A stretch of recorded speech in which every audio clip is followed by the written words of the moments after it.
Hello, welcome to Darshini Telugu blogs. ఈరోజు కృష్ణాష్టమి స్పెషల్గా నేను మా ఫ్రెండ్స్ అందరం కలిపి ఇస్కాన్ టెంపుల్కి వెళ్తాం. హైదరాబాద్లో ఉన్న అబిడ్స్కి అయితే వచ్చాం మేము.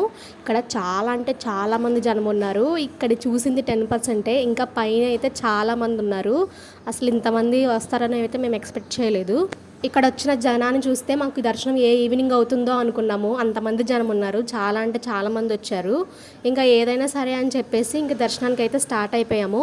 ఇంకా క్యూలోకి వెళ్ళిన తర్వాత ఇక్కడ ఒక ఆయన దర్శనానికి స్పెషల్గా వెళ్ళాలంటే టికెట్స్ కొనుక్కోవాలంట. 250 per person, 4 మెంబర్స్కి 1000 అడుగుతున్నారు. మేము ఎందుకులే అని చెప్పేసి మామూలుగానే వెళ్ళాము. ఇంకా క్లైమేట్ కూడా ఆ రోజు ఫుల్ ఎండ వస్తుంది, లేదంటే సడన్గా అలాగా మబ్బు పెట్టేస్తుంది. క్లైమేట్ అయితే అలా ఉంది. ఇంకా ఎలాగోలా ½ an hour క్యూలో నుంచి టెంపుల్ దగ్గరికి అయితే వచ్చేసాము. టెంపుల్ అయితే చాలా బాగుంది, ఫుల్గా డెకరేషన్ చేశారు. నేను ఇటు సైడ్ నుంచి అయితే రాలేదు, ఆల్రెడీ అంతకుముందు వేరే సైడ్ నుంచి అయితే వచ్చాను ఇస్కాన్ టెంపుల్కి.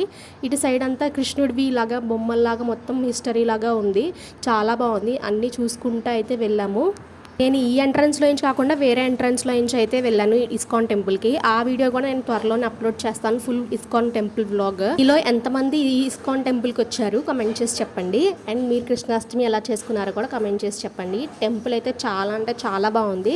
హైదరాబాద్ అండ్ నియర్లో ఉన్న వాళ్ళు అయితే ఇస్కాన్ టెంపుల్కి రావడానికి ట్రై చేయండి, చాలా బాగుంటుంది టెంపుల్. ఇలా కృష్ణాష్టమి ఇలా స్పెషల్ డేస్లో కాకుండా నార్మల్ డేస్లో అయితే రండి, అప్పుడు పీస్ఫుల్గా చూసుకోవచ్చు టెంపుల్ అంతా. ఇంకా ఇదంతా చూసుకుంటా మేమైతే దేవుడి దగ్గరికి అయితే వచ్చేసాము. ఇక్కడ ఫుల్ క్యూ ఉంది. అటు సైడ్ కూడా టెంపుల్ ఉంటుంది, అదంతా క్లోజ్ చేసేసారు.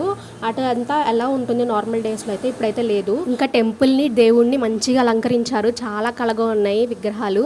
దర్శనం కూడా బాగా జరిగింది. లోపల కూడా కృష్ణుడివి ఇలాగా హిస్టరీ లాగా ఫొటోస్ అవన్నీ ఉంటాయి. అన్నీ నార్మల్ డేస్లో అయితే మంచిగా కనిపిస్తాయి.